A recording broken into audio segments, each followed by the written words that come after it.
Let's get right into it. Everyone wants to be smart, but what if becoming smarter had nothing to do with talent and everything to do with a few weird habits you can start today?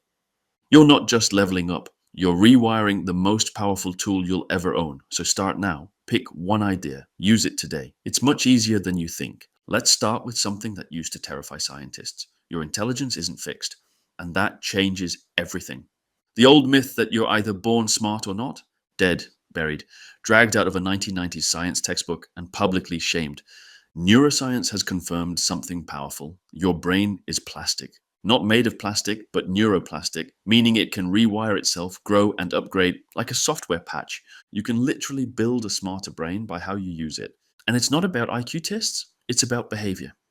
Here's the first stupidly easy trick. Read stuff you don't agree with. Sounds annoying, right? But reading opinions that contradict your own is like making your brain do yoga. Painful at first, but suddenly you're more flexible than 90% of the internet. Smart people aren't just right more often, they're better at being wrong and fixing it. That flexibility, called cognitive humility, is one of the strongest predictors of learning ability. If you want to boost your intelligence, get better at saying, maybe I'm wrong. Move your body. Yes, I know, you came here to get smarter, not fitter, but here's a wild fact. Think about the last time you sat still for hours. How sharp did you feel? Now imagine what 20 minutes of walking could do for your brain chemistry. Blood flow equals better memory, focus, and creativity. Sitting is basically the brain's sleep mode.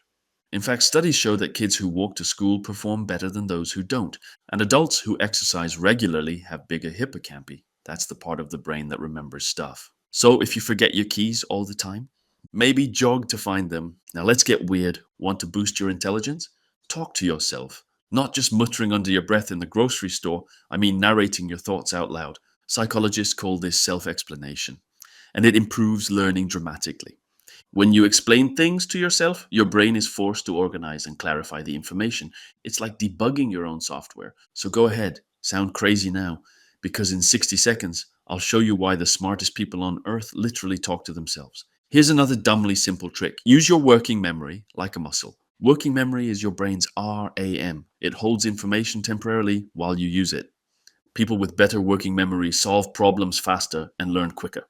And you can train it for free. Imagine juggling flaming torches while walking a tightrope. Now, replace the torches with a phone number. That's working memory training. It sounds small, but it trains your brain to hold and manipulate data at the same time. It's basically mental push-ups. And the best part? No gym membership required. Let's kill another myth. Smart people aren't always fast thinkers. In fact, rushing to conclusions is one of the most common cognitive errors. Real intelligence means knowing when to slow down. There's a mental superpower most people ignore. Daniel Kahneman calls this System 2 thinking. You'll want this skill by the end of the video. Deliberate, logical, slow. When you pause before answering, when you say, let me think about that. You're not being indecisive, you're flexing your brain's brakes. And brakes are what prevent mental crashes. Sleep. I know. Everyone says this. But here's the kicker. Your brain has a secret janitor, and it only shows up when you're asleep. Cerebrospinal fluid flushes out toxins during deep sleep, like a dishwasher for your brain.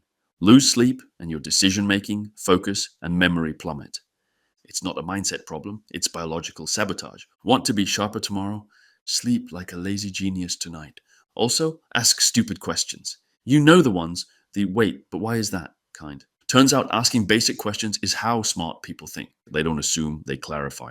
Einstein once said if he had an hour to solve a problem, he'd spend 55 minutes figuring out the right question. If you've ever asked, why do we drive on parkways and park on driveways? Congratulations, your brain just did a push-up. If nothing else, it'll confuse someone. And confused people make great teachers. Now for a sneaky trick, borrow other people's brains. No surgery involved, just conversation. Ever had a 5-minute chat with someone sharp and walked away thinking clearer for the rest of the day?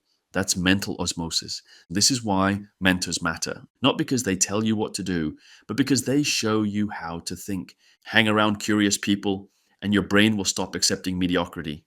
It'll start asking better questions on its own. Let's get tactical. Use the Feynman technique. Step 1, learn something.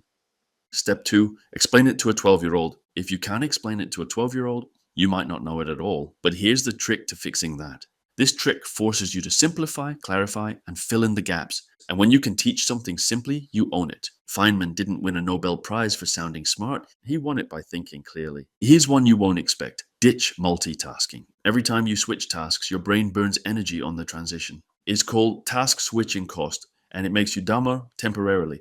Multitasking is like texting while juggling chainsaws. Looks impressive until something vital gets chopped. Instead, try monotasking. Focus on one thing for 25 minutes, then take a 5-minute break. And it's called the Pomodoro technique.